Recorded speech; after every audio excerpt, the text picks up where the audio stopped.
वो देवी जिसका प्रकोप ऐसा है, जब वो आंखें खोल दे तो तीनों लोग थर थर कांपने लगते हैं, जिसकी भुकुटी तन जाए तो महाकाल भी उसके मार्ग में बिछ जाते हैं, और जिसके एक हुंकार से बड़े बड़े दानवों का अस्तित्व मिट्टी में मिल जाता है।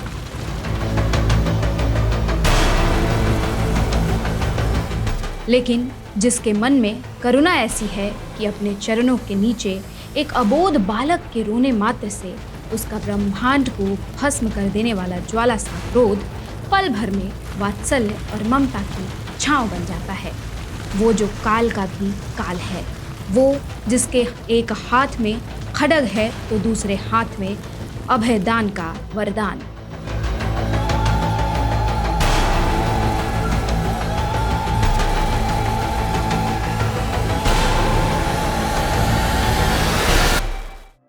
अक्सर हम इतिहास को किताबों के पन्नों में ढूंढते हैं, लेकिन क्या आप जानते हैं कि हमारी इसी मिट्टी में, इन पहाड़ियों की खामोशी में कई ऐसे राज दफन हैं जो आज भी चीख चीख कर जवाब मांगते हैं। सोचिए, दिल्ली, एक ऐसा शहर जिसे आपने चमचमाती गाड़ियों, मॉल, बड़ी इमारतों और राजनीति के अखाड़ों के रूप में देखा है, लेकिन इसी दिल्ली की छाती पर फैली अरावली पर्वतमाला की गोद में एक ऐसी पहाड़ी है जहां हवाओं में आज भी एक अजीब सी सिरहन महसूस होती है।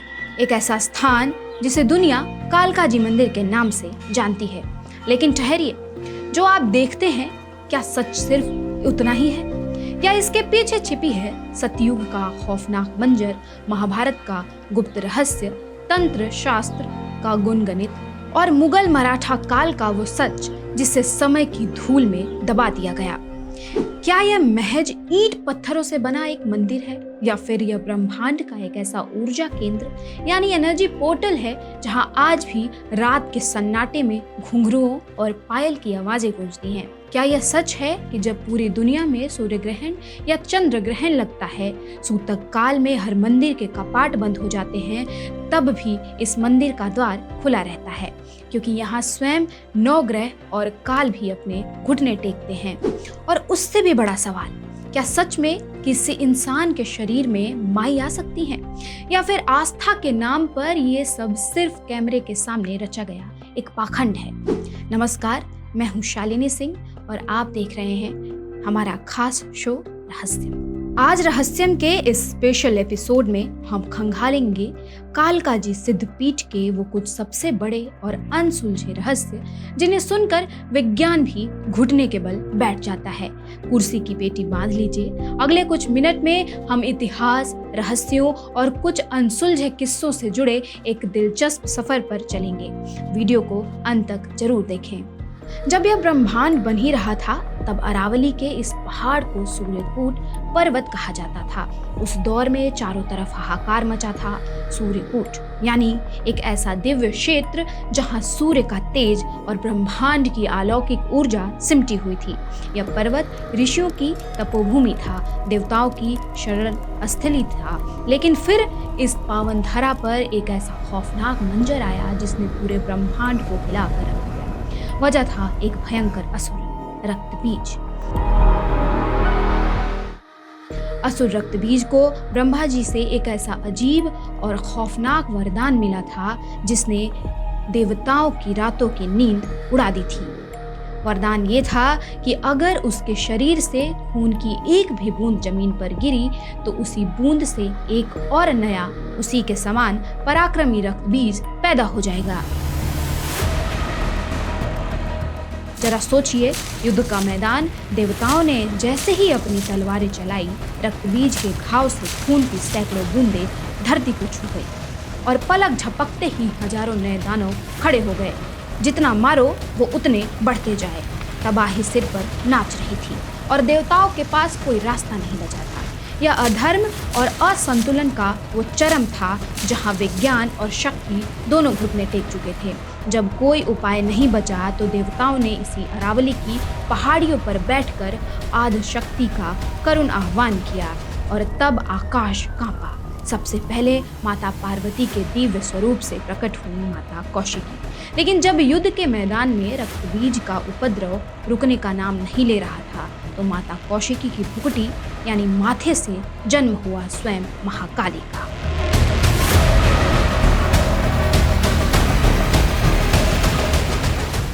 यह महज एक युद्ध नहीं था दोस्तों, यह संपूर्ण ब्रह्मांड का विशालकाय रूप था। पौराणिक कथाओं में लिखा है कि महाकाली ने उस दिन अपना मुख इतना विशाल कर दिया कि उनका ऊपरी होंठ अनंत आकाश को छूने लगा और निचला होंठ अरावली की इन पहाड़ियों को यानी देवी का स्वरूप पूरे ब्रह्मांड में फैल गया। माता कौशिकी जब जब रक्त बीज पर प्रहार करती, महाकाली अपनी फैली हुई विशाल जीभ पर उसके खून की एक एक बूंद को रोक लेती थी। एक भी बूंद पृथ्वी की मिट्टी को स्पर्श नहीं कर पाई। नए असुर का बनना बंद हो गया और अंततः रक्त बीज का नामो निशान मिटा दिया गया। असुर मारा गया। लेकिन ठहरिए, कहानी यहाँ खत्म नहीं होती। असुर के वध के बाद भी महाकाली का क्रोध और युद्ध उन्माद शांत नहीं हो रहा था। उनका रौद्र रूप देखकर तीनों लोग थर थर कांपने लगे। माता के एक एक कदम से पृथ्वी फटने लगी। तब महाशक्ति को शांत करने के लिए भगवान शिव ने अद्भुत लीला रची। उन्होंने एक अबोध बालक बटुक भैरव का रूप धारण किया। युद्ध भूमि में देवी के मार्ग में लेट गए। रौद्र रूप में दौड़ती हुई महाकाली का पैर जैसे ही उस नन्हे बालक पर पड़ा, एक छोटे से बच्चे के रोने की आवाज गूंजी। माता का ध्यान नीचे गया। एक अबोध बालक को अपने चरणों के नीचे देखकर महाकाली का रौद्र रूप क्षण भर में वात्सल्य और करुणा में पिघल गया। उन्होंने संकोच में अपनी जीभ बाहर निकाली और ब्रह्मांड को भस्म कर देने वाला वो ज्वाला सा क्रोध पल भर में शांत हो गया। और कहते हैं दोस्तों, इस महायुद्ध के शांत होने के बाद माता काली और माता कौशिकी की वो असीम दिव्य शक्ति इसी सूर्यकुट पर्वत पर स्वयंभू पिंडी के रूप में सदा सदा के लिए समा गई। इस मंदिर में जो देवी का रूप आप देखते हैं, उसे किसी मूर्तिकार ने हथौड़े छेनी से नहीं तराशा। प्राचीन मान्यताओं के अनुसार यहाँ जमीन के भीतर से माता की पिंडी स्वयं प्रकट हुई थी। यानी 3000 साल से भी ज्यादा पुराना यह स्थान किसी इंसानी कारीगरी का नहीं बल्कि सीधे कुदरत का चमत्कार है। युग बदला, सतयुग से त्रेता आया, फिर आया द्वापर युग। दोस्तों, महाभारत के युद्ध का वो दौर याद कीजिए जब कुरुक्षेत्र की भूमि पर महासंग्राम छिड़ने ही वाला था। लेकिन क्या आप जानते हैं कि युद्ध में उतरने से ठीक पहले जब पांडव घोर निराशा और धर्म संकट में घिरे थे, तब भगवान श्री कृष्ण उन्हें कहाँ ले गए थे? जी हाँ, श्री कृष्ण पांडवों को लेकर यहीं आए थे, इसी सूर्यकुट पर्वत पर। कुरुक्षेत्र के मैदान में अपना पहला कदम रखने से पहले पांडवों ने इसी पावन भूमि पर महाशक्ति की कठोर आराधना की थी। और सिर्फ इतना ही नहीं, जब पांडवों ने महाभारत का महायुद्ध जीत लिया तो उस ऐतिहासिक विजय के बाद दिव्य ललिता यज्ञ भी इसी पवित्र स्थान पर संपन्न हुआ था। शास्त्रों में जिक्र है कि श्री कृष्ण ने अर्जुन और युधिष्ठिर से कहा था कि विजय प्राप्त करनी है तो काल को वश में करने वाली कालका की शरण में जाना होगा। पांडवों ने यहाँ साधना की और माता ने उन्हें अखंड विजय का आशीर्वाद दिया। मान्यता है कि ये मंदिर पहली बार पांडवों ने बनवाया था। लेकिन दोस्तों, कहानी सिर्फ यहीं खत्म नहीं होती। इस पावन मंदिर के इतिहास में एक ऐसा गहरा और अनसुलझा राज्य भी दफन है जिसे सुनकर आप दंग रह जाएंगे। कहा जाता है कि इस मंदिर परिसर में एक बहुत ही प्राचीन शिवलिंग मौजूद है। कहते हैं कि एक बार इस शिवलिंग को यहाँ से किसी दूसरी जगह शिफ्ट करने की कोशिश की गई थी। मजदूरों ने खुदाई शुरू की। 10 फीट, 20 फीट, 50 फीट खोदते खोदते लोग 96 फीट गहराई तक पहुंच गए, लेकिन उस शिवलिंग का अंत कहीं मिला नहीं।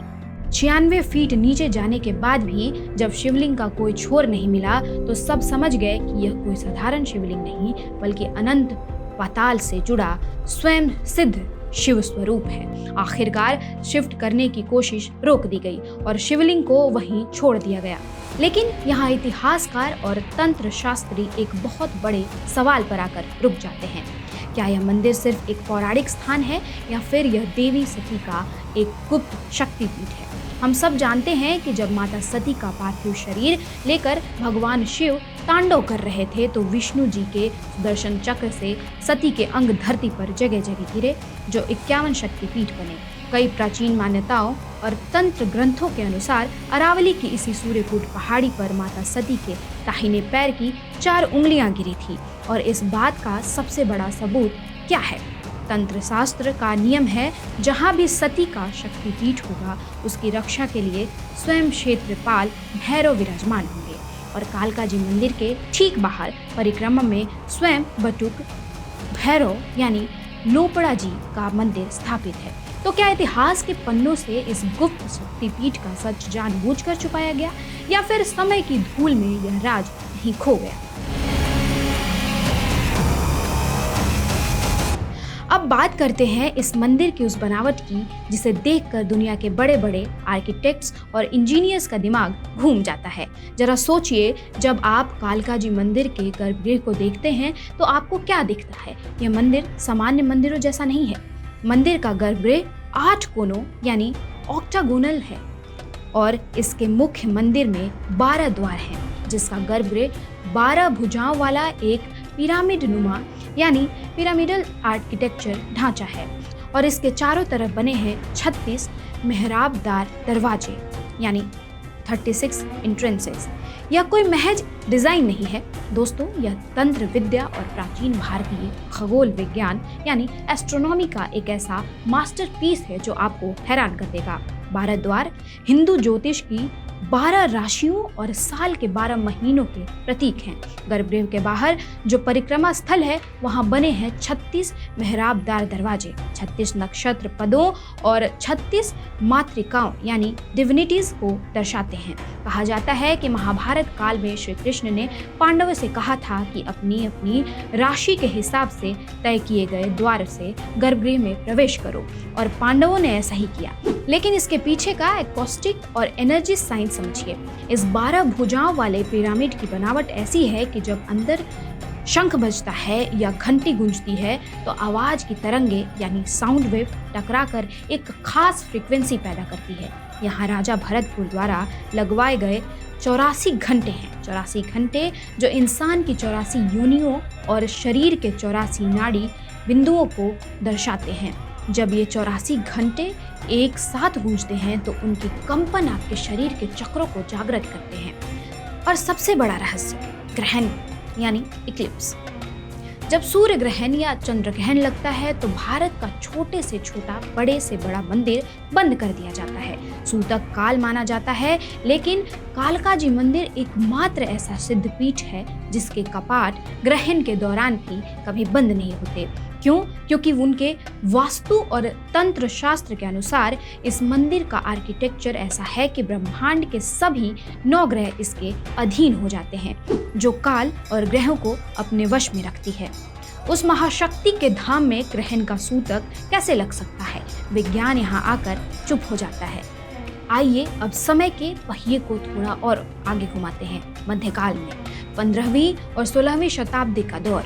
अरावली का यह इलाका तब घने जंगलों और गुफाओं से घिरा था। यहाँ आगमन हुआ एक महान तपस्वी का, बाबा बालकनाथ। बाबा बालकनाथ ने इन गुफाओं में वर्षों तक ऐसी कठोर तपस्या की कि उनकी भक्ति से प्रसन्न होकर माता कालका ने उन्हें प्रत्यक्ष दर्शन दिए। माता के आदेश पर बाबा बालकनाथ ने स्थानीय लोगों के साथ मिलकर इस मंदिर के आधुनिक ढांचे की नींव रखी। उन्होंने स्वयं पत्थर उठाए और गर्भगृह का मार्ग साफ किया। लेकिन इसके बाद जो इतिहास रचा गया वो पूरी दुनिया में मिसाल है। सन 1764 जब भारत पर मराठा साम्राज्य का परचम लहरा रहा था, तब मराठों के शौर्य और असीम श्रद्धा ने इस पावन मंदिर का भव्य पुनर्निर्माण करवाया।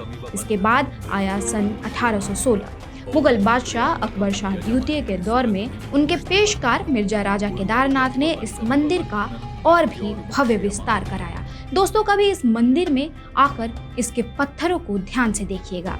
यहाँ आपको भारत के इतिहास की 3 सबसे बड़ी ताकतों की झलक एक साथ दिखाई देगी। एक तरफ प्राचीन हिंदू आस्था से रचा गया इसका पवित्र गर्भगृह, दूसरी तरफ मराठा वास्तुकला की मिसाल बनता इसका गुंबद और परिक्रमा मार्ग, और तीसरी तरफ मुगल काल की बेहतरीन नक्काशी।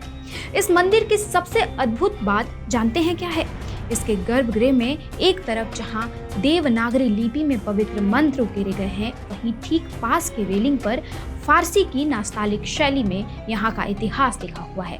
सोचिए, औरंगजेब के उस दौर में जब देश के कई मंदिरों को नुकसान पहुंचाया गया, तब भी यह पावन स्थल अपनी गुप्त तांत्रिक ऊर्जा और ऐतिहासिक शक्ति के कारण अडिग खड़ा रहा। सच कहें तो यह सिर्फ एक मंदिर नहीं, बल्कि भारत के इतिहास का एक जीती जागती अमर मिसाल है।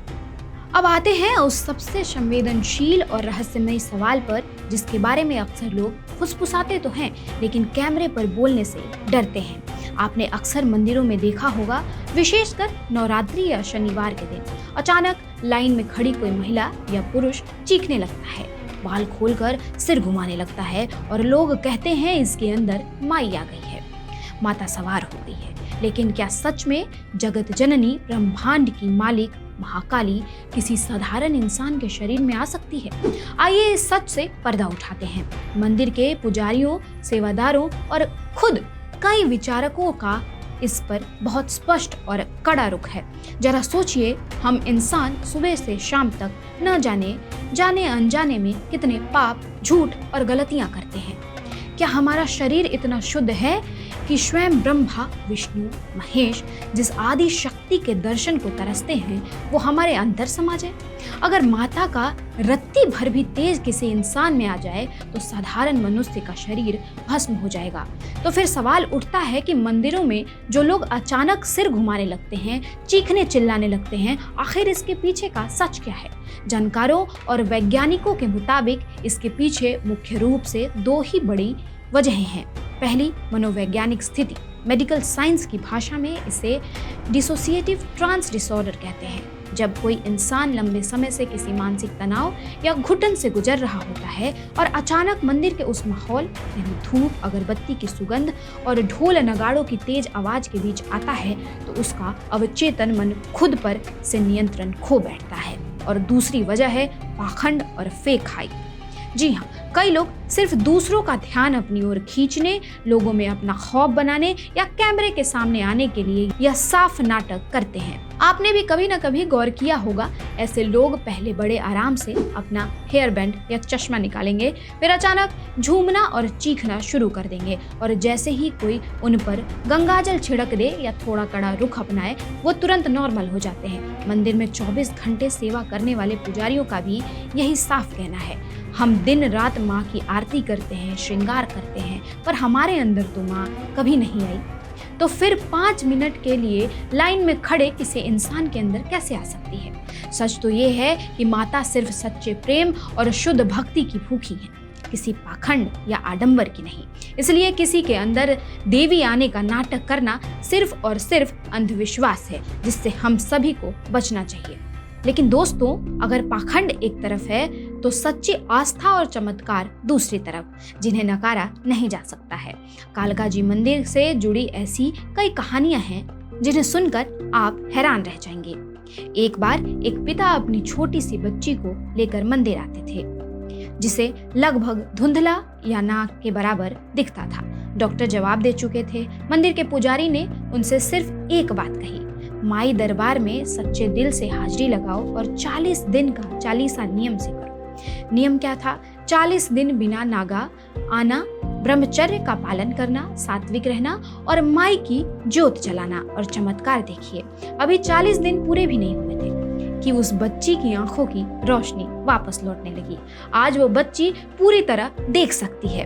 कहा जाता है कि माँ ने मन्नत मांगी थी कि अगर उसका बच्चा ठीक हो जाएगा तो वह अपनी जीभ माता के चरणों में भेंट चढ़ा देगी, और हुआ भी यही।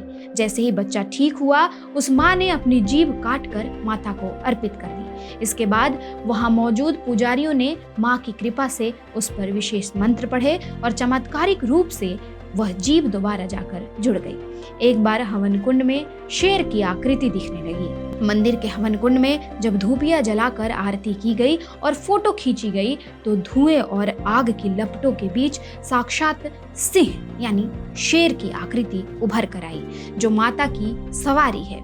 इस मंदिर का एक और रहस्य है जो चौंका देता है, वो रात का सन्नाटा और पायल की आवाज।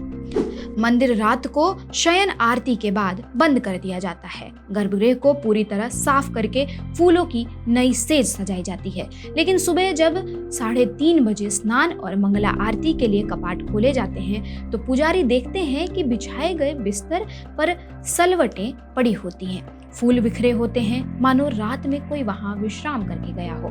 कई सेवादारों ने रात के सन्नाटे में मंदिर परिसर के अंदर घुंघरू और पायल की छन छन सुनाई देने का दावा किया है।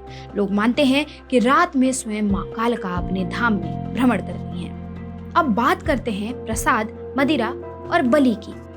कई लोग भ्रम में रहते हैं कि यहाँ मदिरा यानी शराब चढ़ती है। सच ये है कि नवरात्र के दौरान यहाँ कोई शराब नहीं चढ़ती। मां कालिका बहुत शांत और सौम्य रूप में विराजमान है। जहाँ मदिरा चढ़ाई भी जाती है वो राक्षसी या तामसिक रूप के अंत का प्रतीक होती है।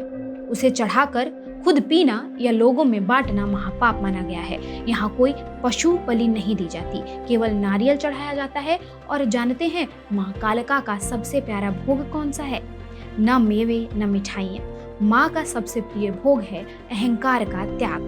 कहा जाता है कि जो इंसान अपने अंदर घमंड और अहंकार लेकर मंदिर में कदम रखता है, माँ सबसे पहले उसके उस अहंकार को खा जाती है। इसलिए जब भी कालिका जी जाएं, अपना अहंकार घर पर छोड़ कर जाएं। नवरात्र के दौरान कालिका जी मंदिर का नज़ारा देखने लायक होता है। हर दिन 1 से 1.5 लाख श्रद्धालु माई के यहाँ दर्शन करने आते हैं। मंदिर को रोज 150 किलो विदेशी और देसी ताजा फूलों से सजाया जाता है। हर दिन फूलों की वैरायटी बदली जाती है और सबसे अद्भुत बात, अगले दिन ये सारे फूल श्रद्धालुओं को प्रसाद के रूप में बांट दिए जाते हैं, जिन्हें लोग अपने घरों में सुख शांति के लिए रखते हैं। नवरात्रों में मंदिर की आरती के समय सुबह 2 से 3 बजे और शाम 7 से 8 बजे कपाट बंद रहते हैं। भारत सिर्फ जमीन का एक टुकड़ा या नक्शा नहीं है दोस्तों, भारत चेतना की भूमि है। जहाँ तक विज्ञान की सोच जाती है, वहाँ से हमारी आस्था की सीमा शुरू होती है। कालिका जी मंदिर सिर्फ ईंट, पत्थर या संगमरमर से बनी इमारत नहीं, यह सिद्ध पीठ है, एक जागृत ऊर्जा क्षेत्र है। अगर आप यहाँ सिर्फ एक पर्यटक बनकर जाएंगे तो आपको केवल पत्थर दिखेंगे, लेकिन अगर आप अपनी कुलदेवी को याद करके सच्चे मन से बिना किसी आडंबर या पाखंड के यहाँ सिर झुकाएंगे तो आपको असीम ऊर्जा का एहसास जरूर होगा, जो युगों युगों से इस अरावली पहाड़ी पर विराजमान है।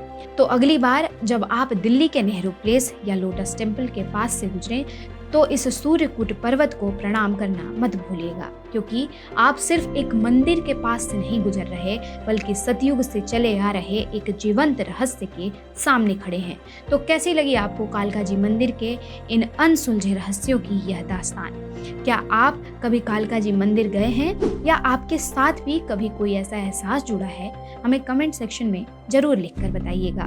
अगर आपको यह वीडियो पसंद आई हो तो इसे लाइक करें, अपने दोस्तों और परिवारों के साथ शेयर जरूर करें और ऐसे ही ऐतिहासिक और रहस्यमय सफर पर हमारे साथ बने रहने के लिए देखते रहिए राष्ट्रवाणी और चैनल को सब्सक्राइब करना ना भूलें। मैं थी आपके साथ शालिनी सिंह और आप देख रहे थे हमारा खास शो रहस्यमय। धन्यवाद।